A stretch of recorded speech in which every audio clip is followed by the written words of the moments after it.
बागली के छतरपुरा में इन दिनों श्रीमद् भागवत कथा का आयोजन जारी है, जहां कथा का वाचन कर रहे मालवा माटी के राष्ट्रीय संत परम पूज्य महेश गुरुजी ने गुरु पूर्णिमा के अवसर पर गुरु का विशेष महत्व बताया।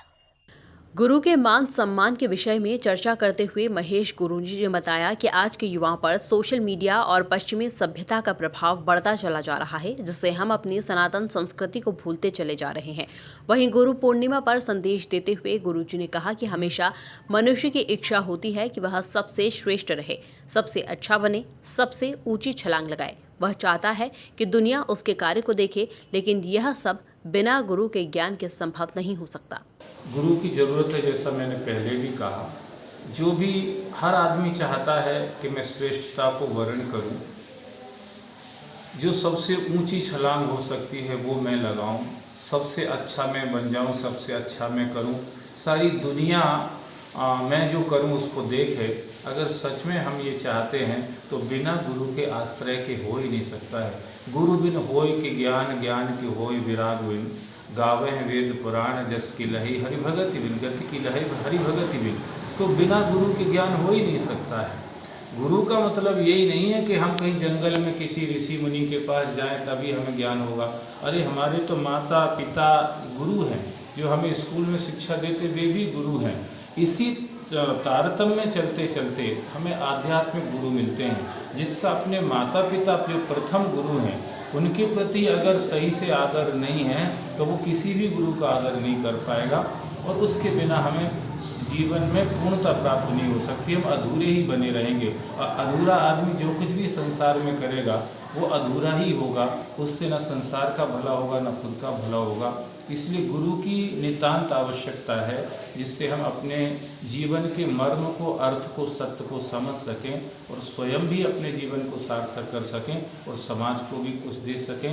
गुरु पूर्णिमा के पावन पर्व पर मैं जितने आस्तिक श्रद्धालु धर्मालु लोग हैं उनके लिए विशेष करके प्रार्थना करना। इसके साथ ही गुरु पूर्णिमा पर्व पर अपने गुरु का स्मरण करने के लिए देवास जिले के बागली में अनूठी पहल शुरू की गई, जहां गुरु पूर्णिमा तक 1100 पौधे लगाने का लक्ष्य निर्धारित किया गया।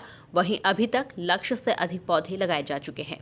ब्रह्मलीन केशवदास जी महाराज बहुत प्रख्यात संत हुए हैं। जटाशंकर तीर्थ उन्हीं के कारण से बना, और आज उनके जो अनुयायी लोग हैं जो 1100 पौधों का संकल्प लेकर के सब जगह पौधारोपण कर रहे हैं, निश्चित रूप से बहुत ही सराहनीय प्रशंसनीय कार्य है।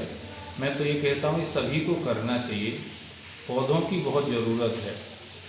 हम जब पढ़ते थे तब हमें हमारे टीचर लोग पढ़ाते थे, 10 कूप समावापी 10 बापी समो हृदय, 10 हृदय समो पुत्रो 10 पुत्रो समो समाह। 10 कुएँ आप खोदें, एक बावली खोदें, बराबर पुण्य होता है। 10 बावलियाँ खोदें, एक तालाब खोद दें, बराबर पुण्य होता है।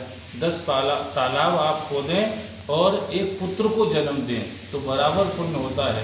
और 10 पुत्रों को जन्म दें और आप एक पौधे को अगर लगा के बड़ा कर दें तो बराबर पुण्य होता है। इतनी महिमा है पौधों की, और प्रकृति का संतुलन भी इसी से ही बनाया जा सकता है। नहीं तो हम देख रहे हैं कि ओजोन लेयर कमज़ोर पड़ती जा रही है। उसके कारण से अभी आप लोगों ने पेपर में पढ़ा होगा, कनाडा में टेम्परेचर 55-54 डिग्री सेल्सियस तक चला गया। ये दुष्परिणाम है। इसके कारण प्रकृति में असंतुलन होगा। कहीं अति वर्षा होगी, कहीं बिल्कुल वर्षा नहीं होगी, सूखा होगा, काल होगा, दुर्भिक्ष होगा। तो इन सब से बचने के लिए हमें पौधारोपण की ज़रूरत है। जटाशंकर की समिति ब्रह्मलीन केशवदास जी महाराज के स्मृति में जो ये पौधारोपण का कार्य कर रही है, निश्चित रूप से बहुत सराहनीय प्रशंसनीय है। उनसे हमें भी मार्गदर्शन लेकर के सभी को पौधारोपण का प्रयास करना चाहिए। करते हुए केवल वृक्षारोपण का लक्ष्य रखा गया है। ये सभी समाजजनों से, श्रद्धालु जनता से प्रार्थना करता हूँ कि सब अधिक से अधिक संख्या में यहाँ पर आकर के और जटाशंकर के इस पवित्र धाम पर वृक्षारोपण करें। वृक्षारोपण केवल पर्यावरण ही नहीं तो जल संरक्षण के लिए भी बड़ा महत्वपूर्ण है, और हमको जल भी बचाना है और पर्यावरण भी बचाना है। ये संदेश आप सब लोगों के माध्यम से सारे समाज में फैलेगा, लोग उससे प्रेरित होंगे और अपने क्षेत्र के प्रसिद्ध संत फलारी बाबा की स्मृति में 1100 पौधों का रोपण का कार्यक्रम यहाँ के स्थानीय युवाओं ने किया है। निश्चित ही संत का जीवन हम सब के लिए मार्गदर्शन का काम करता है। उनकी स्मृति में यदि इस तरह से पर्यावरण को हरा भरा रखने के लिए वृक्षारोपण का आयोजन किया जा रहा है, मैं इस आयोजन की सफलता पर इस पूरी टीम को बधाई देता हूँ। हम भी अपने क्षेत्र में व्यापक पैमाने पर पौधारोपण करके पर्यावरण की रक्षा के लिए काम करेंगे। वहीं गुरु पूर्णिमा के पर्व पर भक्तों ने बड़ी संख्या में महेश गुरुजी का पूजन कर उनका आशीर्वाद भी लिया। Bureau report, MP news, Bagli.